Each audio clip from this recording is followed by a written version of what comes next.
आज शेतकऱ्यांसाठी मोठी खुशखबर. आज सकाळपासूनच 2025चा पीक विमा 28,000 रुपये हेक्टरीप्रमाणे वाशिम, यवतमाळ, वर्धा, नागपूर, छत्रपती संभाजीनगर जे की यामध्ये खरीप रब्बी पीक विमा शेतकरी बांधवांच्या खात्यामध्ये जमा होण्यास सुरुवात. जर तुम्हाला पीक विमा आलेला नसेल तर हा व्हिडिओ तुम्ही शेवटपर्यंत बघा. आजची सर्वात मोठी अपडेट. आज सकाळपासून 2025चा खरीप रब्बी पीक विमा अनेक शेतकरी बांधवांच्या खात्यामध्ये हेक्टरी 28,000 रुपये याप्रमाणे जमा होत आहे. आता कोणत्या जिल्ह्यांमध्ये इथं जमा होत आहे, आता तक्रार कशी करायची जेणेकरून पीक विमा तुमच्या खात्यामध्ये इथं जमा होईल. यामध्ये यवतमाळ, वाशिम, वर्धा, नागपूर, छत्रपती संभाजीनगर, धाराशिव, नांदेड, परभणी, बीड तर या जिल्ह्यांमध्ये जे काही पीक विमा वाटपास सुरुवात झालेलं आहे. असं नाही की सर्व जिल्ह्यात एकाच वेळी पैसे इथे येतील, टप्प्याटप्प्याने जमा होणार आहेत. तर आता SBI बँक खातं, तर या बँक खात्यांमध्ये तुम्ही पैसे लगेच चेक करा. तर यामध्ये भारतीय state bank, bank of Maharashtra, Canara bank, central bank, union bank, ग्रामीण bank, HDFC bank, ICICI bank तर अशा बँकेमध्ये तुम्ही चेक करा की तुमचे पैसे आले की नाही. त्याचप्रमाणे ज्या बँक पासबुकला तुमचं DBT लिंक आहे, यानंतर तुम्ही जे काही पीक विमा फॉर्म भरताना कोणतं बँकेचं पासबुक दिलं होतं त्यावरती सुद्धा ते अवलंबून राहील. आता तुम्ही लगेच तपासा की तुमचं कोणतं बँकेचं पासबुक आहे. आता कोणाला पैसे, त्याचप्रमाणे पैसे कोणाच्या खात्यामध्ये जमा होत आहे. आता ज्यांनी पीक विमा फॉर्म भरला होता, पीक पाहणी पूर्ण केली होती, आधार लिंक खाते दिलेले आहे, अर्जामध्ये कोणतीही चूक नाही, तर अशा शेतकरी बांधवांना पीक विमा इथं जमा होत आहे. आता निधी वाटप सुरू झालेलं आहे जिल्ह्यावाईज. तर आता सर्वाधिक निधी आणि वाटप सुरू झालेले जिल्हे. यवतमाळमध्ये 185 कोटी वाटप सुरू झालेलं आहे. वाशिममध्ये 96 कोटी रुपये DBTद्वारे जमा होत आहे. वर्ध्यामध्ये 88 कोटी रुपये टप्प्याटप्प्याने इथं जमा होत आहे. नागपूरमध्ये 142 कोटी प्रक्रिया सुरू झालेली आहे. अमरावतीमध्ये 165 कोटी निधी जमा झालेला आहे. अकोल्यामध्ये 121 कोटी वाटप सुरू झालेलं आहे. बुलढाण्यामध्ये 132 कोटी खात्यामध्ये जमा सुरू झालेला आहे काही खात्यांमध्ये. नांदेडमध्ये 176 कोटी दुसरा टप्पा वाटप सुरू झालेला आहे. परभणीमध्ये 118 कोटी पडताळणी इथं सुरू आहे. आता पडताळणी सुरू आहे, काही जिल्ह्यांमध्ये निधी इथं मंजूर व्हायचा राहिलेला आहे. याचप्रमाणे ते आपलं हिंगोलीमध्ये 84 कोटी रुपये निधी मंजूर झालेला आहे. बीडमध्ये 173 कोटी रुपये DBT सुरू झालेला आहे. धाराशिवमध्ये 147 कोटी रुपये टप्प्याटप्प्याने जमा होत आहे. लातूरमध्ये 154 कोटी रुपये वाटप सुरू झालेलं आहे. छत्रपती संभाजीनगरमध्ये 169 कोटी 169 कोटी प्रक्रिया सुरू झालेली आहे. जालन्यामध्ये 111 कोटी निधी वितरित सुरू झालेला आहे. जळगावमध्ये 125 कोटी पहिला टप्पा सुरू झालेला आहे. नाशिकमध्ये 138 कोटी प्रक्रिया सुरू झालेली आहे. अहमदनगरमध्ये 158 कोटी काही जिल्ह्यांमध्ये पेंडिंग आहे. पुणेमध्ये 92 कोटी पडताळणी इथं सुरू आहे.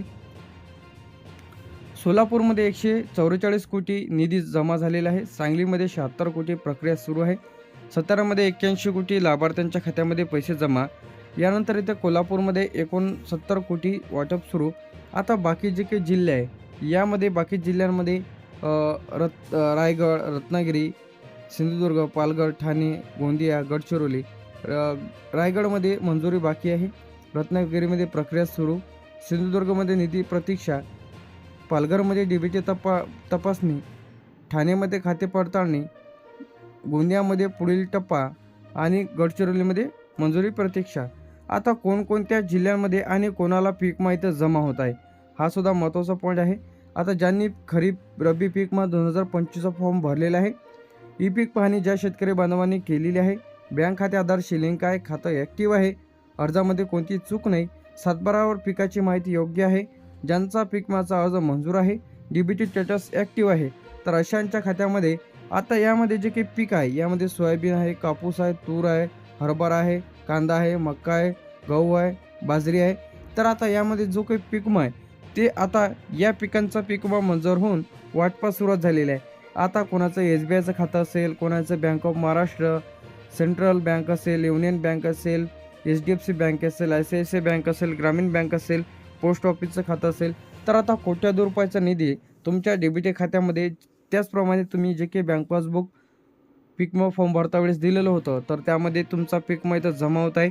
काही जिल्ह्यांमध्ये दुसरा टप्पा, उर्वरित शेतकऱ्यांच्या खात्यामध्ये लवकरच पीक विमा इथं जमा होईल. ज्यांना कोणाला पीक विमा आलेला नसेल तर अशाने लेखी अर्ज द्या. त्यासाठी तुम्हाला पीक विमा रक्कम न जमा झाल्यास लेखी अर्ज प्रतिनिधी अधिकारी, पीक विमा कंपनी, तालुका कृषी अधिकारी, तालुका लिहा, जिल्हा लिहा. पीक विमा रक्कम खात्यात जमा न झाल्याबाबत अर्ज. याचप्रमाणे महोदय, मी खालील सही करणारा अर्जदार खालीलप्रमाणे विनंती करतो की सन 2025 खरीप रब्बी हंगामासाठी पीक विमा फॉर्म भरलेला आहे, परंतु अद्याप माझ्या खात्यामध्ये पीक विमा रक्कम जमा झालेली नाही. माझी माहिती खालीलप्रमाणे अर्जदाराचे नाव. आता यामध्ये अर्जदाराचे नाव लिहा, पूर्ण गावाचे नाव, तालुका लिहा, जिल्हा लिहा, मोबाईल नंबर, अर्ज क्रमांक, खाते क्रमांक, बँकेचे नाव, अर्ज क्रमांक जे की ॲप्लिकेशन ID आपले पीक विमा फॉर्म भरता वेळेस दिलेली आहे, म्हणजे राहते आपल्या फॉर्म भरल्याच्या नंतर ते टाकायचे आहे. पिकाचे नाव टाकायचे आहे, सोयाबीन आहे, कापूस आहे, तूर आहे, उडीद आहे, मूग आहे, ज्वारी आहे, गहू आहे, हरभरा आहे, जे काही असेल आपल्या शेतामध्ये ते टाकायचं आहे. याचप्रमाणे लेखी अर्जासोबत तुम्हाला कागदपत्र इथं जोडून द्यायचे आहे. यामध्ये आधार कार्डची झेरॉक्स, बँक पासबुकची झेरॉक्स, पीक विम्याची पावती, अर्ज क्रमांक, 7/12/8 ई पीक पाहण्याची प्रत, त्याचप्रमाणे मोबाईल नंबर, काही जिल्ह्यांमध्येच काही व कुठेच लागते रहिवासी पुरावा, नुकसान भरपाई फोटो असल्यास, हे असल्यास आहे 2, हे बाकी 8पर्यंत तुम्हाला हे देणं आहे. तर हे तुम्हाला डॉक्युमेंट्स इथं लागणार आहे. आता पैसे आल्यानंतर तुम्ही डेबिट तपासा, लिंक आहे की नाही तपासा, खाती ॲक्टिव्ह आहे की नाही, ई पीक पाहणी झाली आहे की नाही, पीक विम्याचा फॉर्म अप्रूव्हल आहे की नाही. आता त्यासाठी एक हेल्पलाईन नंबर इथं आलेला आहे, जे की पीक विम्या संदर्भात 14447 यावरती लगेच तुम्ही तुमचा कॉल करा. आता कोणत्या समस्येसाठी कॉल करू शकतो? पीक विम्याचे पैसे आलेले नाहीत, अर्ज पेंडिंग दाखवत आहे, DBT फेल आहे, आधार लिंक समस्या, ई पीक पाहणी त्रुटी, खाते पडताळणी, पीक अर्ज रिजेक्ट झाला असल्यास, तर अशांसाठी लगेच तुम्ही या नंबरवरती कॉल करा. टोल फ्री क्रमांक पीक विम्यासाठी आलेला आहे, तर कॉल करा आणि पीक विमा वाटप आजपासून जमा होण्यास सुरुवात झालेली आहे. अनेक शेतकरी बांधवांसाठी गुड न्यूज आहे.